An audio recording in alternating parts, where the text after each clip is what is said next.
Assalamualaikum warahmatullahi wabarakatuh. Waalaikumsalam warahmatullahi wabarakatuh. Selamat pagi anak-anak. Pagi.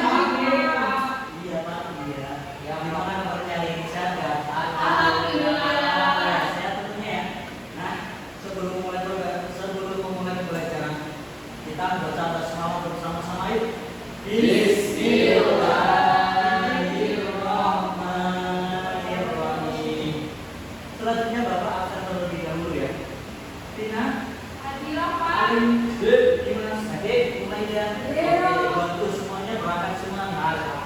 Nah, pada pembelajaran kali ini kita akan membahas tentang adab membaca Al-Quran dan berdoa. Nah, dalam pembelajaran hari ini diharapkan peserta didik itu mampu memahami pengertian Al-Quran, adab membaca Al-Quran, terus pentingnya Al-Quran dan keutamaan membaca Al-Quran. Ya, langsung saja ya, kita masuk ke materi. Yang pertama yaitu pengertian Al-Quran. Secara bahasa, Al-Quran itu adalah berasal dari kalimat bahasa Arab, yaitu qiraah dan yaqra'u, yang memiliki dua makna. Yang pertama, qiraah dalam bahasa Indonesia itu bisa diartikan dibaca atau bacaan. Nah, kemudian yang kedua, jam'u dalam bahasa Indonesia dapat diartikan sebagai kumpulan dari berbagai macam kabar dan hukum. Sedangkan pengertian secara syariat, Al-Quran adalah kalamullah yang diturunkan kepada Rasulnya dan penutup para nabi, yaitu Nabi Muhammad SAW. Sampai di sini ada yang ditanyakan? Sampai sini paham? Oke. Kalau paham kita lanjut materi ya. Nah, kemudian yang kedua yaitu kewajiban umat Islam terhadap Al-Quran. Yang pertama, coba Mbak Mina dibaca. Yang pertama ada beriman terhadap Al-Quran. Nah, konsekuensinya yaitu seorang mukmin terhadap Al-Quran adalah mempelajarinya, membaca sekaligus mentadabburinya untuk mendapatkan nasihat dan pelajaran yang ada di dalamnya. Dan yang kedua ada menjalankan perintah Al-Quran. Setelah diimani dan diketahui hukum-hukumnya, maka kewajiban kedua adalah menjalankan perintah Al-Quran, sekaligus menjauhi hal yang dilarangnya, kemudian mendakwahkannya ke seluruh umat. Oke, terima kasih. Nah, kewajiban umat Islam terhadap Al-Quran itu yang pertama itu beriman terhadap Al-Quran.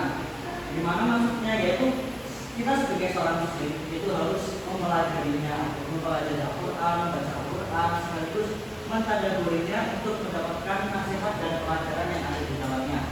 Kemudian kewajiban yang kedua yaitu menjalankan perintah Al-Quran. Nah, setelah mempelajari Al-Quran dan membacanya, kita harus menjalankan perintah-perintah dari Al-Quran dan sekaligus menjauhi hal-hal yang dilarang dalam Al-Quran, kemudian mendakwakannya ke seluruh umat manusia.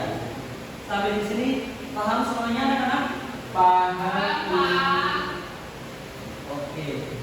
Kemudian yang selanjutnya itu utama membaca Al-Quran. Yang pertama itu termasuk insan terbaik. Nah, jadi seseorang yang mempelajari Al-Quran atau membaca Al-Quran itu menjadi insan terbaik, menjadi manusia yang terbaik di mata Tuhan. Kemudian mendapat syafaat pada hari kiamat. Nah, kita sebagai seorang muslim itu kita setiap hari membaca Al-Quran itu nanti di hari kiamat menjadi penolong. Nah, teman-teman setiap hari baca Al-Quran ya? Masya Allah, itu nanti menjadi syafaat kalian yang di hari kiamat. Amin. Kemudian yang ketiga itu memperoleh derajat yang tinggi. Jadi seseorang yang sering membaca Al-Quran itu nanti derajatnya akan ditinggikan oleh Allah Subhanahu wa taala. Kemudian yang keempat itu melembutkan hati. Melembutkan hati itu maksudnya ketika hati kita sedang marah, hati kita sedang gelisah, nah kita itu dianjurkan untuk membaca Al-Quran karena Al-Quran itu sebagai penyejuk hati, sebagai pelembut hati. Ya, sampai di sini ada yang tanyakan? Oke, paham semua ya, bagus, benar-benar suka aku. Ya, biasa. Kemudian yang ke selanjutnya ada kata membaca Al-Quran. Coba Maidah dibaca. Yang pertama itu ada niat yang ikhlas karena mencari ridho Allah semata. Yang kedua itu khusyuk, iman dan sopan. Yang ketiga di tempat yang suci. Yang keempat membaguskan suara. Yang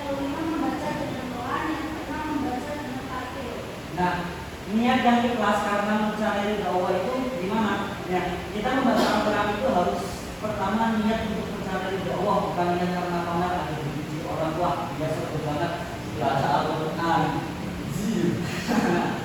Kemudian yang kedua, khusyuk, tenang dan sopan. Nah, membaca Al-Quran itu harus khusyuk, tidak seperti membaca Quran yang kadang-kadang itu tidak boleh, harus khusyuk, tenang dan sopan. Kemudian di tempat yang suci. Nah, Al-Quran itu adalah sebuah barang yang suci, maka membacanya pun harus di tempat yang suci. Contoh tempat yang suci seperti apa? Masjid. Oh ya, masjid. Terus sholat. Oke, ya seperti itu. Kemudian membaguskan suara, walaupun suara kita aslinya tidak bagus, tetapi ketika membaca Al-Quran kita berusaha ya dibagus-bagusin. Contohnya di mana, Pak? Contohnya ya pokoknya harus dibagus-bagusin suaranya. Contohnya, Alhamdulillahi minasyaitonir rajim. Kemudian harus membaca dengan pelan. Jadi Al-Quran itu adalah kalamullah. Jadi harus dibaca dengan pelan. Tidak boleh cepat-cepat seperti tidak boleh seperti itu tidak baik.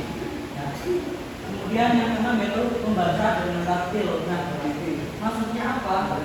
Maksudnya membaca dengan tartil itu kita membaca sesuai dengan kaidah tajwid agar benar ya, sesuai dengan kaidah tajwid seperti itu. Dan mungkin itu saja materi dari Bapak. Sampai di sini ada yang paham? Ada yang tanya? Iya, silakan boleh. Katanya kan Al-Quran itu harus di tempat yang suci. Iya. Dan gimana nih hukumnya kalau kan ada nih Al-Quran digital, kita kan tahu Al-Quran digital kan ketika ada di HP, berarti kalau misalkan ada orang kayak misal ke WC bawa HP, berak sambil main HP, sedangkan itu kan ada Al-Qurannya di dalamnya dalam buku digital. Itu kira-kira hukumnya apa, Pak? Kan itu tidak di tempat yang suci. Nah, bagus sekali pertanyaannya. Yang dimaksud barang yang suci di tempat yang suci itu ketika Al-Quran dalam bentuk utuh, yaitu dalam bentuk mushaf, lembaran-lembaran, bukan dalam bentuk digital, itu seperti itu. Kalau digital itu mungkin bukunya bisa makro ya, jadi karena kan itu kan di dalamnya nggak hanya cuma Al-Quran, ada beberapa hal lain seperti itu. Soalnya kalau emang dari mushaf sendiri, mushaf Al-Quran dan bentuk mushaf Al-Quran dari lembaran-lembaran Al-Quran itu nggak boleh dibawa ke WC gitu. Sampai di situ paham? Pernah? Berarti yang pasti hukumnya apa? Yang pasti, nah itu nanti kita akan bareng-bareng ya, hukumnya membaca Al-Quran, hukumnya membawa Al-Quran digital ke kamar mandi. Nanti kita cerita hukumnya bareng-bareng ya. Oke.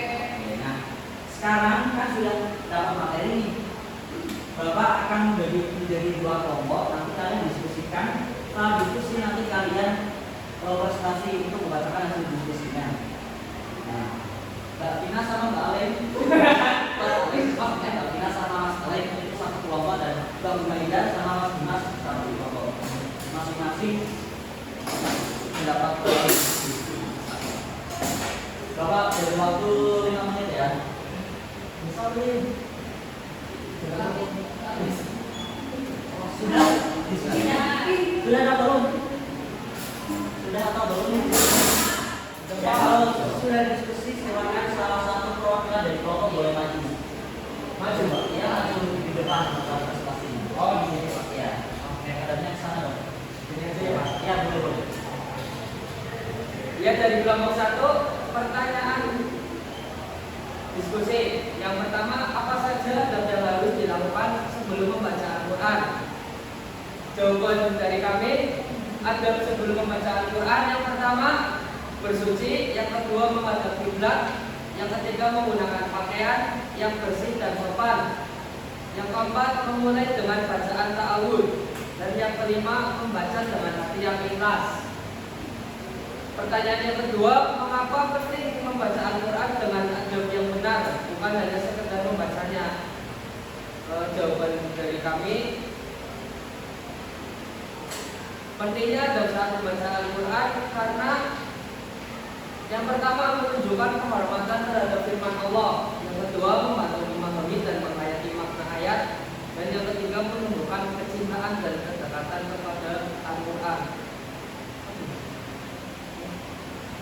Ya, ya. Ya, oke.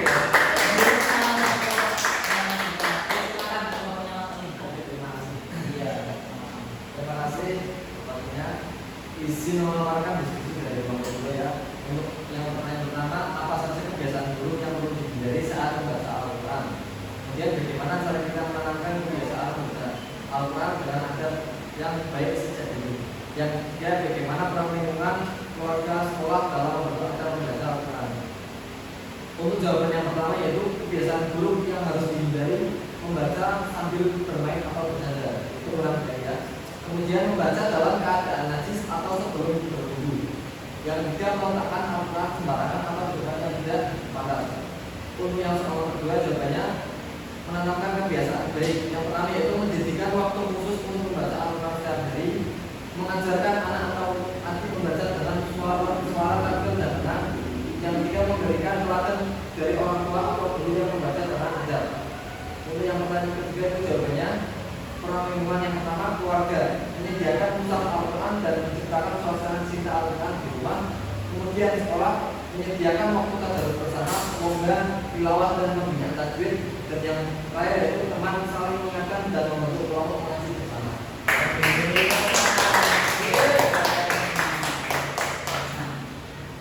Sebelum mengakhiri pembelajaran kali ini, ayo kita bareng-bareng rangkum apa ya? Bukan rangkum sih.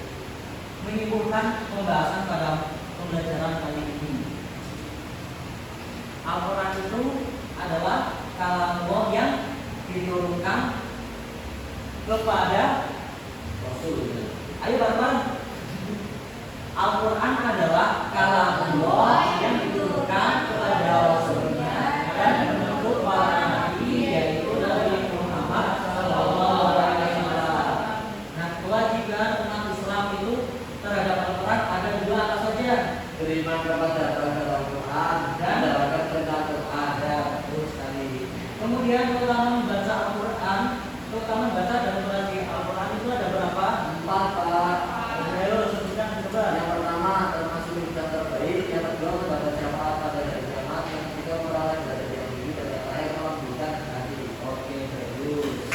Kemudian yang terakhir nih ada pembaca Al-Quran. Silakan ayo dibaca bareng-bareng nih, bareng-bareng.